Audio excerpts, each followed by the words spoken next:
Good afternoon everyone and welcome back to Piccadilly. Been out and about again today, and this is the highlight of the N-Gage year. This is the Wally for N-Gage. Yes, it's the International N-Gage show in Leamington Spa. It's all N-Gage, and what a fantastic show it is. You get Bachmann and Dapol there selling off locomotives, wagons and coaches at reduced prices, and lots of other traders, lots of second-hand stalls, and they're all N-Gage as well, and you don't tend to get that in the other big shows. It's all double O in those, so it's a real breath of fresh air for somebody who models in N-Gage. So if it's on again tomorrow, as you can see from the title there, so if you want to get yourself along, I think it costs £10.50 to get in. I think maybe a little bit more on the door, but well worth a visit. And so, as I've done in previous videos of this type, I've selected a few layouts to video, and so I'll bring you a few of my highlights. Okay, enjoy. Speak later.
I think of that with the PCA versions. Needle on the side.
like me. I like that.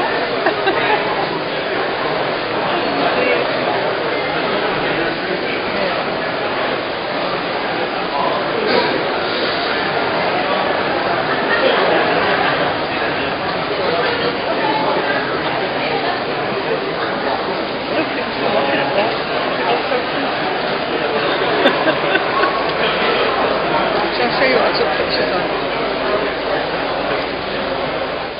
Right, well, I hope you enjoyed that show there. Now, I am so sorry about the quality of the images in some of the clips. I tried to use an old camera, which I took around Manchester Piccadilly to do all the snaps over there, and it was fine. The pictures are perfectly good quality. So I thought the video would be all right, but it wasn't. I'm ever so sorry. So I took out the worst and left the ones which were just about watchable. So I really hope you could get the flavour of that. But anyway, I've got some interesting news, if you like. I don't know whether anything's going to come of it, but I went to the Cato stand and Gauge Master were looking after it, but the top man in Cato was there. He couldn't speak very much English, so the guy was translating for him. But I said to him, could we have the Class 800 in Transpennine Express livery, TPE? And he said, what's that?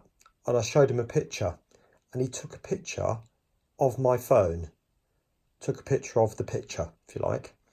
So whether that implies that they're going to have a go at that, I don't know. But it would be quite nice to think they will, because that, although the trains are not in service at the moment, they're not going to be far off. So I think not very long, I think they're going to be replacing the 350s, I think, going up to Glasgow, are they, perhaps? Perhaps if you're in the know there, you might be able to correct me if I'm wrong with that, but certainly the 800s are going to be taking service soon. So we'll see what happens. I know there's going to be some news on the 800 shortly, but we'll see. The top man might have some influence in that one. Anyway, I'm just going to show you now what I've been up to. I was going to do a separate video on this bit, so I'll cut back now to some slightly earlier clips, and then I'll show you the latest bit. I'll turn my attention back to the layout because I've got to try and fit it, the lift that is, into the layout and knowing where it's going to go. So what I've done is I've made this paper template just from A3 paper, photocopy paper, A3 size, cut it to the correct width, and then stuck loads of pieces together to make the correct length too. Now, it's not as easy as it first appears because I've got to try and lay out the track now, and this could take me a little while to try and work out where it's going to come, because I've obviously got to try and get the tracks along here and make it work that way, and also get the tracks to come out on that line there. All right, the furthest one of all of those. So I'm thinking I could probably get away with taking it up a tad further and having it come straighter out of there and then curve round. I don't want to make the curves too tight, but I'm just going to have to think about it. I've got to come up with the best compromise possible for the lift, obviously. So there we go. That is the proposed track plan. So I said, as trains come out of Piccadilly, they will have to now, for this period of time, go round this S-bend. This bit, I cannot stress enough, is temporary. Please hear me. It is temporary. For those people who comment, those are very sharp turns. Yes, I know, it's temporary. And when the layout is extended this way across the window, there won't be any tracks here at all. But that's the way it is at the moment. And then eventually the main line will be shifted over towards the lift, and then the tracks will come out and gently guide around, much more gently. But as I've said before, I cannot put this part of the extension up until the window is replaced. So please hear me on that one. Many of you are chuckling, I'm sure. This part here, you will also remember I said has got to be a temporary extension, because this area, once again, is temporary. And there will be another board coming across here when I finally extend this way. So this will disappear eventually, this extension bit. But anyway, that's how trains will get up to the upper level along there, and then straight up there. Ignore the gap because the trains will jump, and then straight up and carry on. Now I've decided actually I'm just going to stick with this paper stuff because I think this is quite nice with the track, so I think the trains will run quite nicely on that. Little joke there, just in case anybody wondered. Now there is a little bit of another thing I want to show you. That's a proposed track plan, and this is another one. And then we have this track plan. Just pan you across. So there are some subtle differences there. Pretend this paper here is not there. That's covering up the remaining 2 tracks which were the old fiddle yard. Okay. Now, I must admit, when I put all that track down there, so there are 2 tracks there, and then another point here, and then a 3rd track on there, on the lift, I thought, oh my life, it's just overload. All I could see was track, and it was just too much. And tell me what you think, but I'm inclined to space things out a bit and go with less is more. But I'll be interested to see what you say. But if I'm honest with you, that's probably what I'm going to do. But please do make some comments, see what you think. You might come up with something I didn't think of. But anyway, like I said, there's going to be this reversing section here, which is going to enable trains to come out. So instead of them coming down here, going across, and then joining the main line in an anti-clockwise fashion, they'll be able to come along here. This will be a polarized.